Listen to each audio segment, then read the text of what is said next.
Hi guys, welcome back to my channel.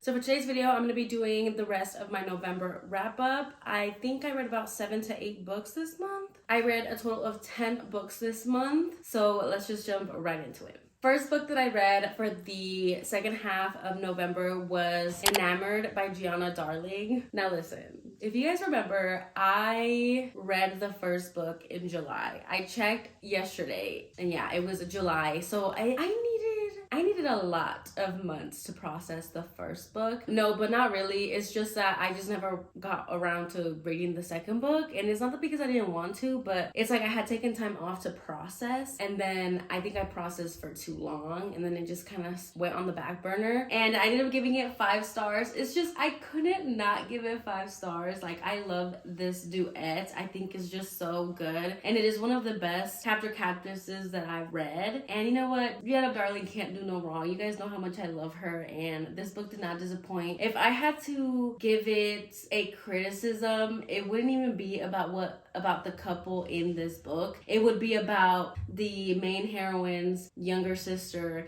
and what she does to her oldest sister Elena, which is part of the When Villains Rise and When Heroes Fall, that duet. Everything that they did, that the little sister did with the older sister, I can't get behind it. And the fact that it was going on in the background of this book, I just know that I don't want to read the little sister's book, because like, I just love Elena. You guys know that series is one of my favorites. It's like 5 stars across the board. Like, I absolutely loved it. At the time, I didn't know that I was reading it out of order. Anyways, despite that, honestly, the only thing is that it put me off to actually reading that first book about the other sister. I don't know when I'm gonna read that or if I'm gonna read that. I feel like I'd be angry throughout the whole book. But anyways, back to the book that we was talking about. I just loved it so much because the hero does so much for the heroine despite how he feels about it. And this book is still dark. I just love that the heroine was able to get this sense of responsibility and growth outside of the relationship, but it was like still intertwined together because they're like literal soulmates. And it was just beautiful. It was just beautiful. I gave it 5 stars. Next book that I read was Lunatic by Onley James. This is the last book so far in the Necessary Evil series, and I gave this book 4 stars. I really did love it. I had a great time reading it. I love the plot. It's just a little bit of plot, but it's mostly like relationship development. The 2 heroes were just so cute together, and I just loved Grumpy Sunshine. It gives you a deeper insight of Archer and what he does for his father in this little serial killer group thing. I loved, it's not Jericho. It can't be Jericho. What is his name? I can't remember the other hero's name, but I still love the story so far, and I just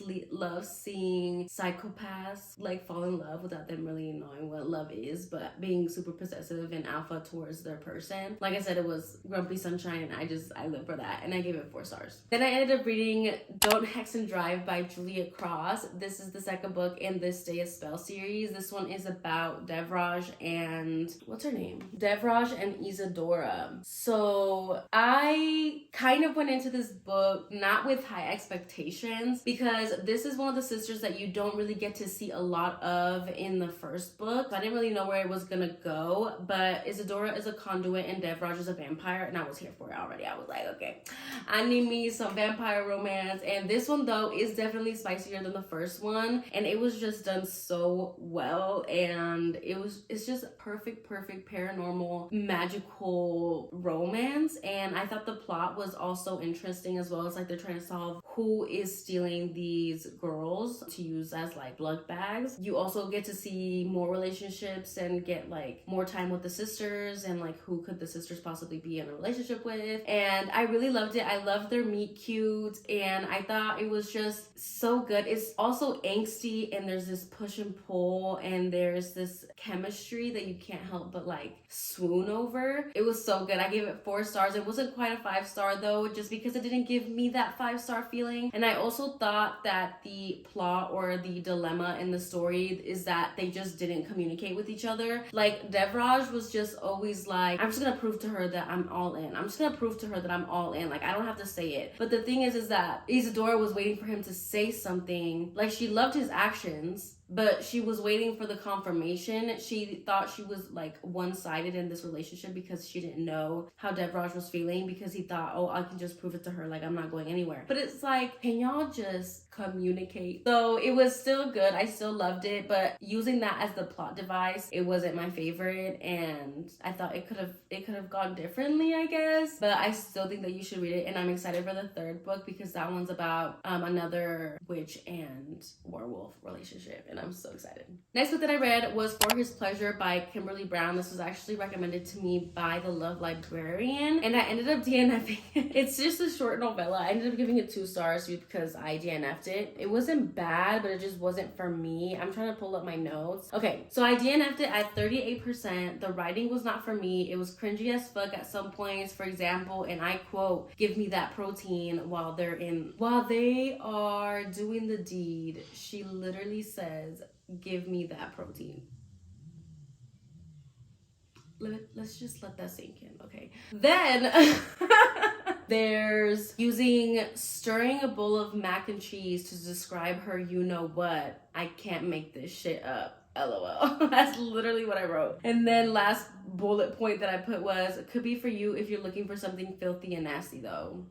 Because true, this shit was filthy and nasty. It's just I didn't like the writing and the wording used for the dirty and nasty, you know what I mean? So I had to put it down because it was ridiculous.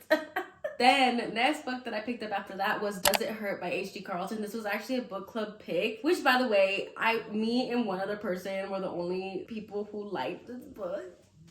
Listen, everybody in my book club is wrong. This book is 5 stars, which is what I gave it. I just loved it. It's just, I love H.D. Carlton's writing, and Enzo gives very much Zaid vibes. The premise of this story is that Zoya, she has been on the run for 6 years because she did something in her past that she's running from. To survive, she steals people's identities, mostly men, and men she picks up at the bar, so that she can open up fraudulent credit cards so she can like get by. She meets Enzo at this bar. He actually comes up to her and they just have this undeniable attraction and chemistry, and their banter is so good. Sawyer, she's a little weird girly, but you know what? I didn't mind. I thought that she was funny. I found myself laughing while also being scared and spooked out because, you know, H.D. Carlton's gonna bring it with the spookiness. Also, they basically end up having this explosive encounter at this waterfall. And when I tell you that this waterfall scene was just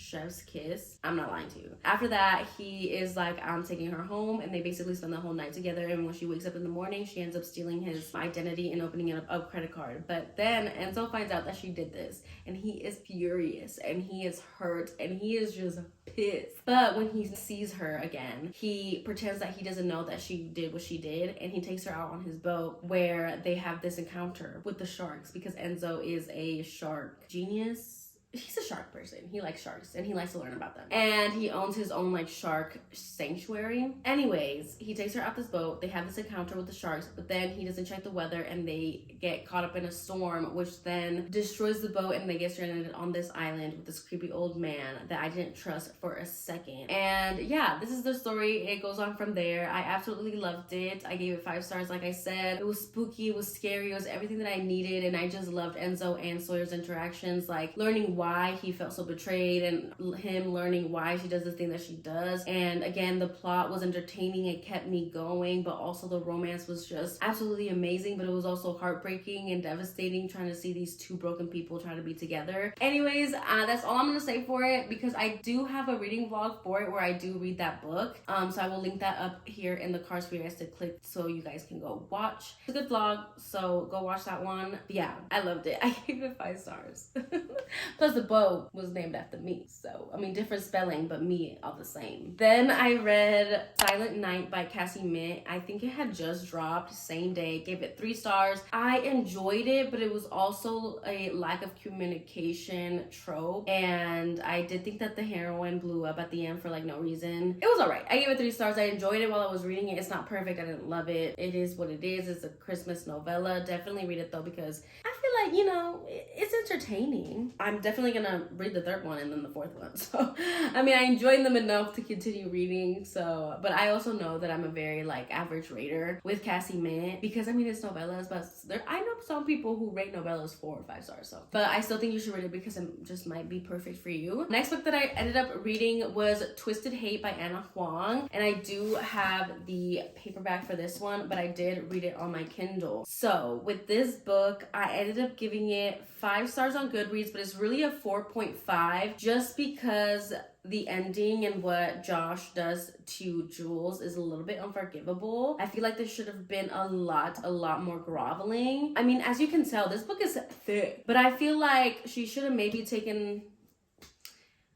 I just don't know. Let's just start off by saying that Josh and Jules this is like a hate to love book. They have this animosity, but then they get put into like close proximity with Jules working at the hospital that Josh works at, and that's how they come up with this truce. And then they just end up spending more time together and realizing that why the hell do they hate each other? Like they kind of hate each other for no reason. They also entered this friends with benefits, but without the friends part. So it gets spicy real quick in the book, which I enjoyed, but I also was seeing the relationship development because of this arrangement. So they go from friends with benefits without the friends, and then they go from friends to benefits, but then they go to dating. And all this is happening and nobody knows, so it's like a hidden relationship, and that's understandable, and there is spice in between. But once we get to them like actually falling in love with each other, I feel like the spice progressively gets like less and less throughout the book. And there were really cute dates and scenes in here that I enjoyed, and some of the things that Josh said, and it's just the relationship, the banter was really good, but the banter also got repetitive. So it's like it was too long, but if she would have just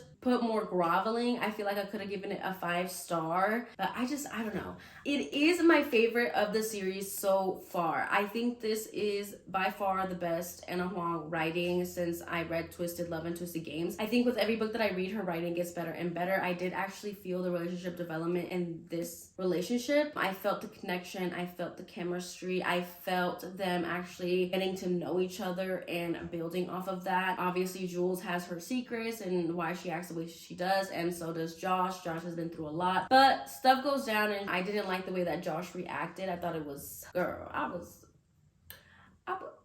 like, for bro. It was pretty harsh. I felt like he did apologize for it, but I feel like there could have been more. I feel like Jules kind of gave in too easily, especially for everything that he had done. Girl, the trauma. I still think that it's really good though. The rating on this book kind of depends on how Twisted Lies goes for me, and I think that Twisted Lies might be my favorite. I think I'm gonna give that one 5 stars. I think, but who knows? I might not like it as much as this one, and this one might stay a 5 star instead of going down to a 4 star. I don't know. I don't really know what else I could possibly say about this book. I thought it was good. I loved it. I really did. It was really good. Just 4.5.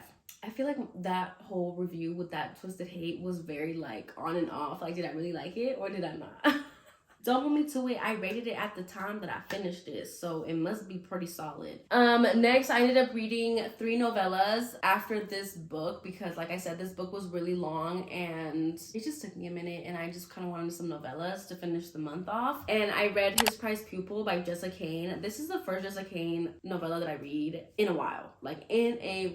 I did end up giving it 3 stars. It just has this kink in it that I'm not too big of a fan of. And if you know, you know. But it was good for what it was. It was a really good smutty time. Basically, the heroine is selling her virginity and she gets paired up with this dude, and then he ends up being her college professor. That's the basis of that one. Then I read His Little Secret by Jessa Kane. This one I gave 3 stars as well. The girl in His Prized Pupil's best friend is the girl in His Little Secret. It does have that same kink. I think Jessa Kane just really does that kink, and I'm just like, I don't know if I should just keep reading this because I don't know if I actually like it. But yeah, I ended up giving it 3 stars. This one is a step uncle romance, forbidden romance. This one was smutty as well. Then last book that I read was As If I Wouldn't Fall by Jessa Kane. I gave this one 3 stars. This was just wild. This one is unhinged. This one is just kind of crazy. But I read it because everybody was reading it, and I was like, you know what, I might as well. But it was smutty. It was basically a guy who never has spoken to the heroine, but they go like seniors in high school, or are they in college? Honestly, I want to say that they're seniors. seniors in high school. But I could be totally wrong, but I'm like kind of positive. And he stalks her, and he is like her shadow, like her bodyguard, but he's never spoken a word to her because he doesn't think that he's good enough for her, but he wants her to move on in life. And he has this like obsession and out of control wild emotions towards her. And it is true what they say about that tattoo on his it's just why he goes to jail at some point. Yeah, the plot was crazy. It just was a lot. But I gave it 3 stars. I enjoyed it at the time. But that was the last book that I read in the month of November. I actually gave quite a bit of 5 stars. Wasn't there like 2? 3 5 stars, 4.5 for Twisted Hate. But yeah, those are all the books that I read in the month of November. Please let me know down below in the comments what your favorite book of November was. I would love to know. Don't forget to like, comment, and subscribe if you haven't already. And I will see you guys in my next one. Bye.